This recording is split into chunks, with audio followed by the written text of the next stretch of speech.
Hi friends, welcome back. तो आज की लेटेस्ट डिफेंस अपडेट्स हैं। Afghan strikes Noor Khan airbase, 3 US F-15 shot down, Pak military base target. चलो देखें, वीडियो शुरू करते हैं। वीडियो शुरू करने से पहले अगर आप चैनल पर नए हो और आपने अभी तक सब्सक्राइब नहीं किया तो जल्दी से पहले सब्सक्राइब के बटन और बेल आइकन को क्लिक कर लो ताकि आपको हमारे सारे न्यू वीडियोस के नोटिफिकेशन मिल जाए जैसे हम अपलोड करें। अगर आपको वीडियो पसंद आता है प्लीज लाइक एंड शेयर। चलिए शुरू करते हैं। जय हिंद डिफेंस लवर्स। आज की टॉप हेडलाइंस कुछ इस प्रकार है।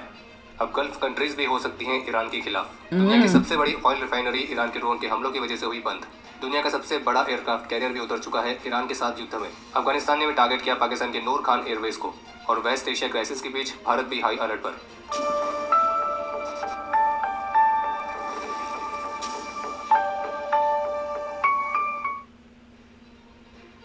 तो आज के अपडेट की शुरुआत ही करते हैं मिडिल ईस्ट क्राइसिस से, या यूं कहें वेस्ट एशिया क्राइसिस से, क्योंकि यहाँ की जो स्थिति है वो ईरान के सुप्रीम लीडर सहित ईरान की टॉप लीडरशिप के एलिमिनेशन के बाद से अब और भी ज्यादा खराब होती जा रही है। और जैसे कि ईरानी ऑफिशियल्स की तरफ से कहा गया था कि वो अमेरिका के सामने घुटने नहीं टेकेंगे और उनकी अब जो जवाबी कार्रवाई होगी वो बेहद ही विनाशकारी होगी।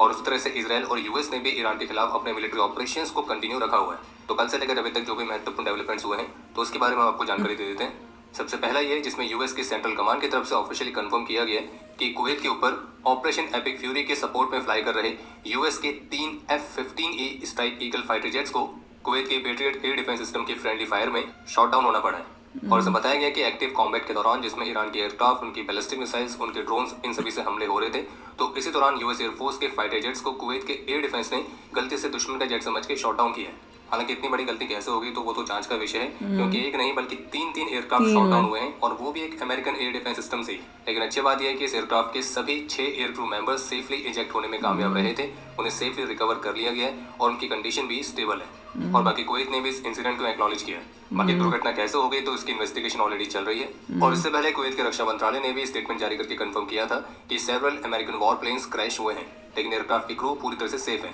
लेकिन ये जो स्टेटमेंट है ईरान की स्टेटमेंट के कुछ घंटों के बाद आई थी, जिसमें ईरान ने क्लेम किया था कि कुवैत के ऊपर उन्होंने ही अमेरिका के F-15 फाइटर्स को शॉट डाउन किया है। लेकिन यूएस के सेंट्रल कमांड कह रही है कि ये फ्रेंडली फायर में शॉट डाउन हुए। अब रियलिटी क्या है तो इसकी पुष्टि कर पाना अभी तो बेहद ही मुश्किल है। जवाबी कार्रवाई के तौर पर इजराइल, यूएस फोर्सेस और गल्फ स्टेट्स के खिलाफ ईरान का लार्ज स्केल मिसाइल और ड्रोन स्ट्राइक्स लगातार जारी है।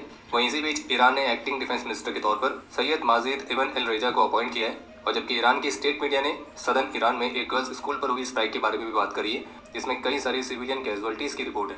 और सिविलियन कैजुअलिटीज केवल ईरान में ही नहीं बल्कि इजराइल, गल्फ स्टेट। क्यों हुई थी? क्योंकि IRGC का कॉम्प्लेक्स था वो जो गर्ल्स का स्कूल था that was right next to IRGC का complex. That's how they do it. वो यही तो चाल होती है इन लोगों की। करेक्ट। कि इनोसेंट चीजें हॉस्पिटल रख दो, स्कूल कर दो और साथ में ये कर दो, फिर जब कुछ होगा तो लोगों की वो लेने के लिए, सिंपैथी लेने के लिए ये शुरू हो जाते हैं। फिर ये किसी ने नहीं बताया आपको गर्ल्स स्कूल कहाँ था? साथ में IRGC का कॉम्प्लेक्स था। इट्स जहाँ पे सभी वो सारे रीजन जो कि इस पूरे क्राइसिस में कवर हो रखे हैं तो वहाँ पे भी देखने को मिली है।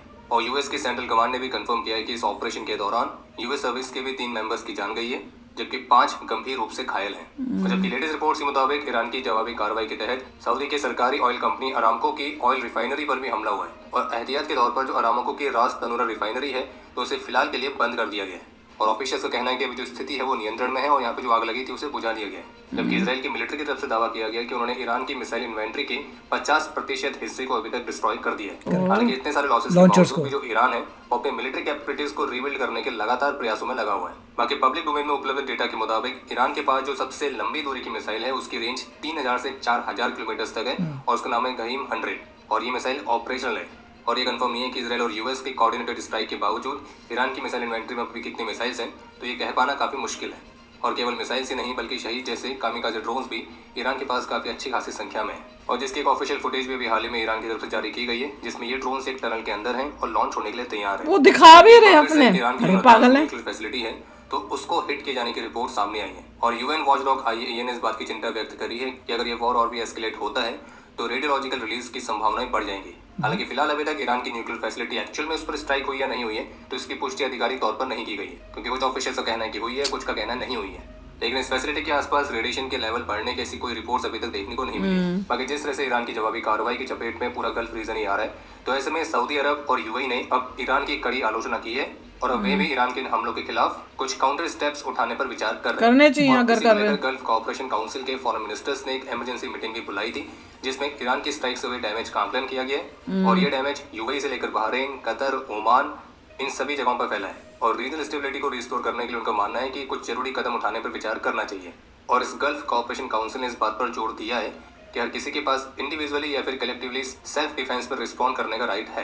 यानी कि कहने का मतलब यह है कि अगर ईरान की जवाबी कार्रवाइयां नहीं रुकती हैं और गल्फ के बाकी रीजन भी इसमें कवर होते रहते हैं, तो फिर बाकी की गल्फ कंट्रीज जिसमें यूएई, बहरीन, कतर, ओमान ये सभी आते हैं, तो ये भी अपने सिटीजन्स को, अपने रेजिडेंट्स को और अपने टेरिटरी को सेफगार्ड करने के लिए ईरान के खिलाफ जवाबी कार्रवाई शुरू कर सकते हैं।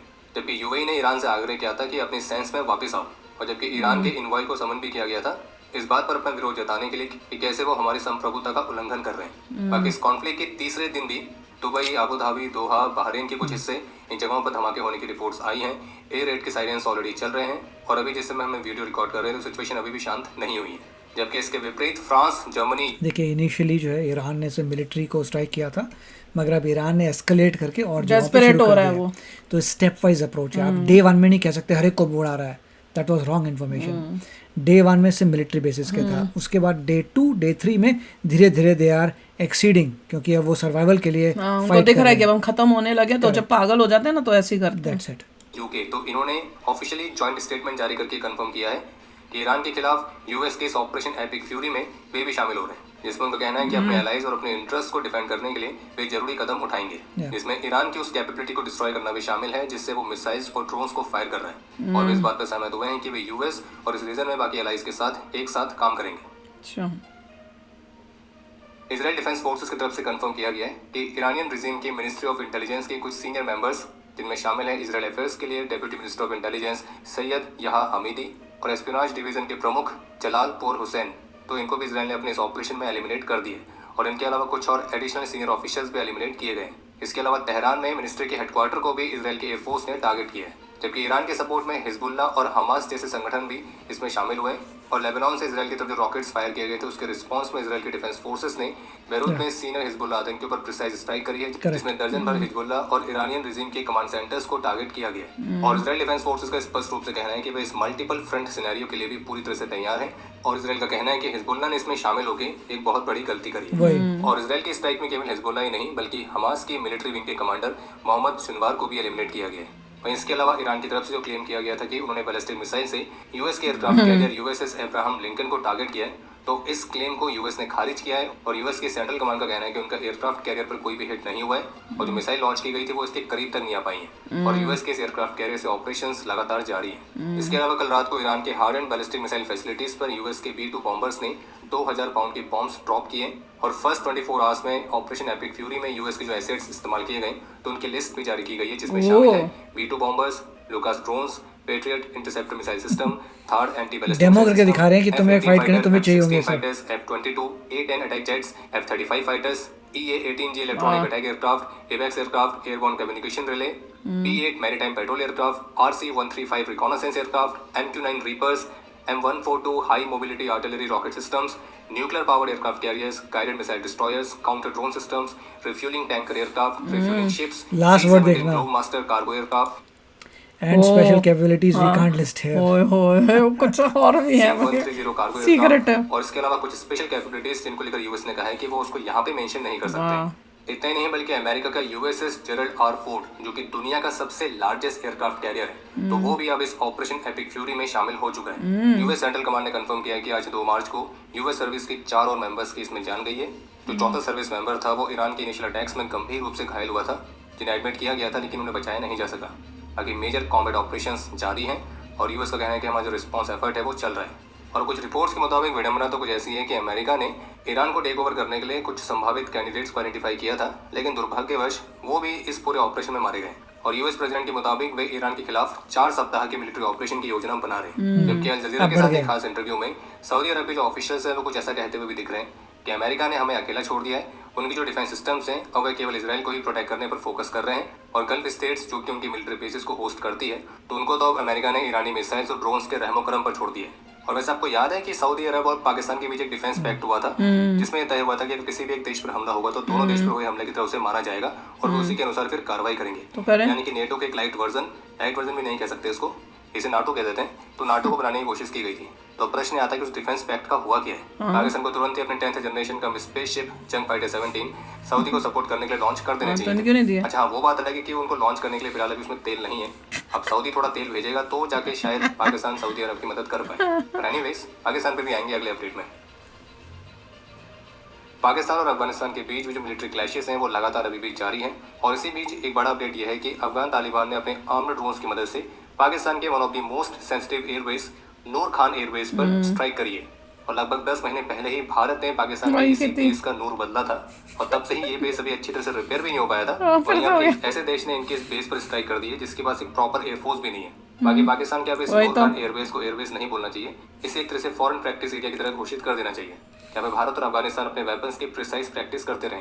और केवल नूर खान एयरबेस ही नहीं बल्कि अफगान तालिबान ने अपने ड्रोन्स की मदद से पाकिस्तानी मिलिट्री के कुछ और महत्वपूर्ण इंस्टॉलेशंस, जिसमें क्वेटा में स्थित 12 कोर का हेडक्वार्टर, घुलनी मिलिट्री बेसिस और खैबर पख्तूनख्वा में भी कुछ महत्वपूर्ण मिलिट्री इंस्टॉलेशंस को टारगेट किया गया है। और जितने भी टारगेट्स हैं सारे पाकिस्तान के ऑपरेशन सेंटर्स और इंपॉर्टेंट डिफेंस फैसिलिटीज के तौर पर कंसिडर किए जाते हैं। और शुरुआती आकलन से तो यही सामने आया है कि अफगान तालिबान की स्ट्राइक सफल रही है, जिसमें इन सभी टारगेट्स पर बहुत ही महत्वपूर्ण तरीके से डैमेज हुआ है। बाकी ईरान के सुप्रीम लीडर की मृत्यु पर जो कराची में हिंसक विरोध प्रदर्शन हुए थे, जिसमें अमेरिका के वाणिज्य दूतावास पर हमला किया गया था, तो इन हमलों के काउंटर में यूएस मरीन्स भी शामिल हुई थी, जिसमें उन्होंने मिलिटेंट्स को भी इंगेज किया है जो कि इस दूतावास पर तोड़फोड़ करने का प्रयास कर रहे थे। बाकी पाकिस्तान के सिक्योरिटी फोर्सेस भी खुलेआम वहां के प्रदर्शनकारियों पर AK-47 फायर करते हुए दिख रही है। और ये सारी वीडियोस आपको हमारे ऑफिशियल टेलीग्राम चैनल पर मिल जाएंगी, लिंक डिस्क्रिप्शन में दिया गया है। बाकी अफगानिस्तान के लोकल ऑफिशियल्स का दावा है कि पाकिस्तान के इस ब्लाइंड बॉम्बिंग में 40 के आसपास सिविलियंस की अभी तक जान जा चुकी है और कई सारे घायल भी हैं।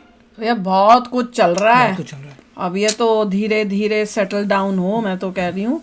और जैसे बता रहे हैं कि लेटेस्ट ट्रम्प ने यही कहा है कि 3 से 4 हफ्ते लग जाएंगे, है ना। पहले 1 वीक था, अब वो 1 वीक मेरे ख्याल से 3 वीक्स हो गए। मगर मिस्टर ट्रम्प का 3 वीक बोलने का फिर कोई आया कि नहीं स्केड्यूल अब तेज चल रहा है, तो एग्जैक्टली कुछ पता नहीं क्या चल रहा है। वो कह रहे हैं नई एडमिनिस्ट्रेशन वहाँ पे आ रही है, नई एडमिनिस्ट्रेशन बात करना चाहते हैं मिस्टर ट्रम्प से, तो वो कह रहे हैं वो भी ओपन है, अगर उनसे बातचीत हो जाए तो भी सॉल्व हो सकती है। मगर मिस्टर ट्रम्प कह रहे हैं जितनी जल्दी हो सके इस वॉर के एफर्ट को ख़त्म करना चाहता हूँ। तो वी विल सी आगे क्या होता है। और एवरी डे इवॉल्व हो रही चीज़ें, और जहाँ तक मुझे दिख रहा है कि ईरान की हालत अच्छी नहीं है। नहीं होगी नहीं, अब जहाँ इजराइल और यूएसए मिलके कर रहे हैं तो और अगर ईरान दूसरे देश जो हैं UAE वगैरह, कतर, सऊदी अरेबिया, ये भी अगर उस ऑफेंसिव में आ गए तो ईरान की और प्रॉब्लम्स आ जाएंगी। और वहाँ पे इजराइल ने लेबनान पे अटैक कर दिया टू स्टॉप हिजबुल्लाह, और उन्होंने इस बार इजराइल ने बोला कि हिजबुल्लाह को पूरा ख़त्म कर देंगे। ठीक है, क्योंकि तुम देख लो इसी से पता चलता है कि ईरान ने हिजबुल्लाह को कितना सपोर्ट और कितना कुछ दिया था।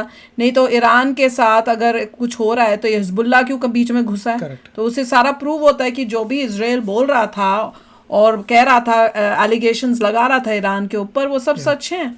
तो एनीवे आप भी शेयर करना अपने थॉट्स। चलते हैं, मिलेंगे नेक्स्ट वीडियो में बहुत ही जल्द। Till then take care and bye bye. तो अगर आप मेरे इस चैनल पे नए हो तो जल्दी से सब्सक्राइब के बटन को हिट करो और बेल आइकन को क्लिक करो, ताकि आपको मेरा जब नया वीडियो मैं लगाऊं आपको उसके बारे में जल्दी से पता चल जाए।